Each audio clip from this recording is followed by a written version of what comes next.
raudonplaukį bei auksažvaigždę. O jie nežinojo tėvus netoli esant, nes tai buvo tas pats miestas, kur jų tėvai karaliavo.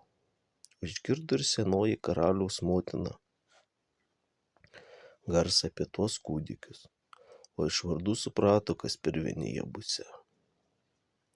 Aukso plaukus bei aukso žvaigždės mat buvo pastebėjus tuokart juos vystydama.